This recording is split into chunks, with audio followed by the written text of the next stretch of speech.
my name is Rommens. I'm located in Belgium, faraway place, small place. Been working most of my life in human resources. Been doing a lot of HR consultancy for the past 15 years. I have this company now called HR Sonar. We're doing predictive analysis around human resources, looking at human resources as an integrated system instead of all these little small islands. So we're trying to find a new approach. I think it makes things simpler. I think the big elephant in the room is human resource management itself. So they've been struggling for a while to obtain this kind of strategic role into companies. And they have a big issue with that. And that issue is kind of evolving to this really big question. And that is, the question is HR still relevant? Does HR have an added value to the business? And that's, of course, a very big question. It's kind of HR being an identity crisis or something. First of all, there seems to be this big disconnect between HR and business. One of the things started with this whole concept of the HR business partner. And it's a fine idea, but a partner is always somebody who stands next to somebody else. They can be very close, but they're still next to each other. Where I think that HR should be more integrated within the business itself. If most businesses rely upon their success on human resources, then human resource management is the business. And I think HR people should become more aware of that. It's also their responsibility to attain the business mission. The other thing is that it seems to be that HR people struggle to communicate with CEOs or CFOs. They speak a different language. CEOs, CFOs, these people are number crunchers. They like to have the facts and the figures, the metrics. Well, HR is getting there somehow. There's still a big part of HR people that really talk about making people happy because happy people produce better, and that's just not tangible.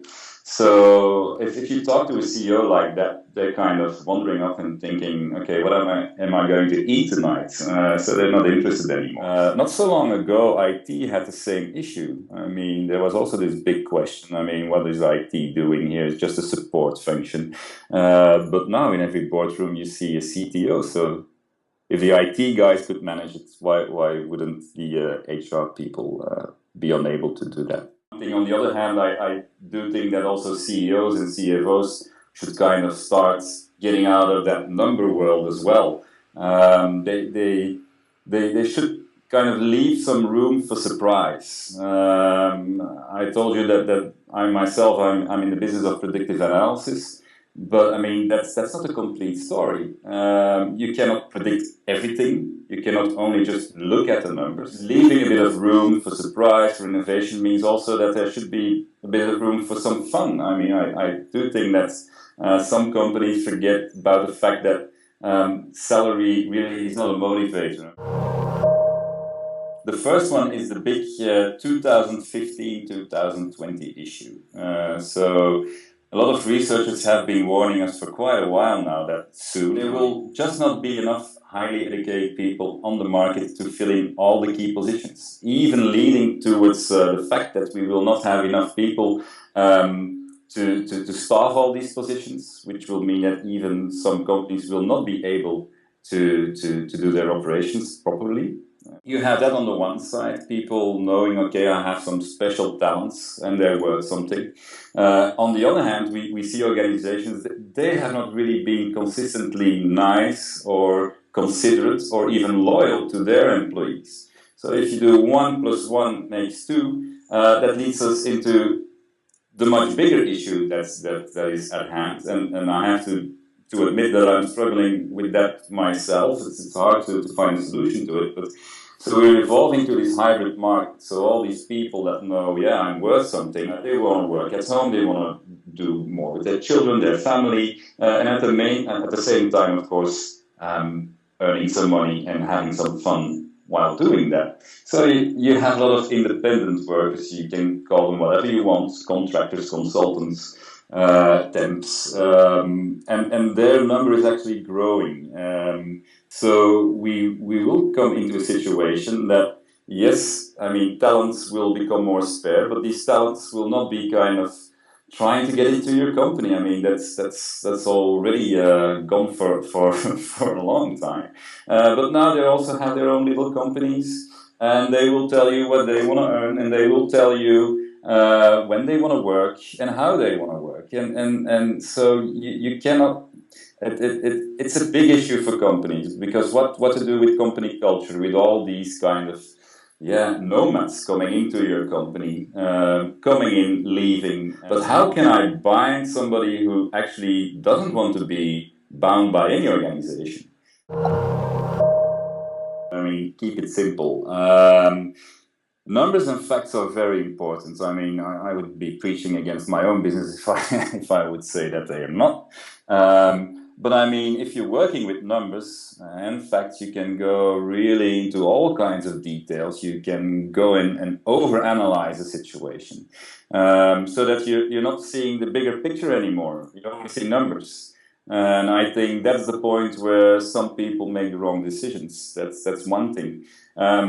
Secondly, there's this odd thing when I've been participating in a lot of these brainstorming meetings with business leaders, with HR people, and then they tend to ask the question, what would the people really want? And then I say, yeah, are you not the people?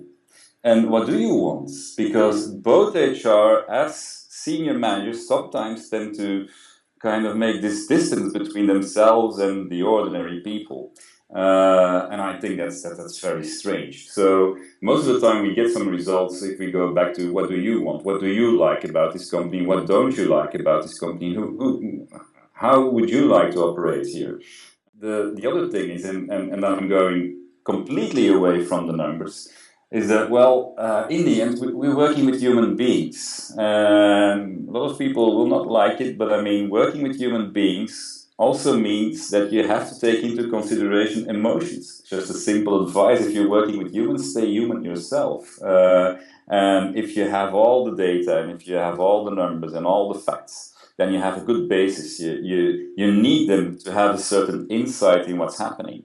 But if you want to find a solution, well, then just step away for a minute from the numbers and just use your sane minds, and probably that does a lot of good as well.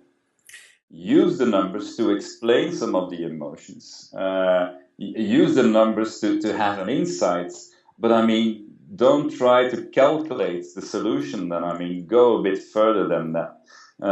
So certainly not a paradox there. Those two just have to come together at a certain point, and then you're there. It's easy peasy. Say hi to Bill. So you see, that's the good thing about having a bit of fun at work. I mean, it allows me and you to sit in our living room and have this conversation. I think if more people could kind of do this and have some space to think and be in their own zone, I think that will help the business world a lot.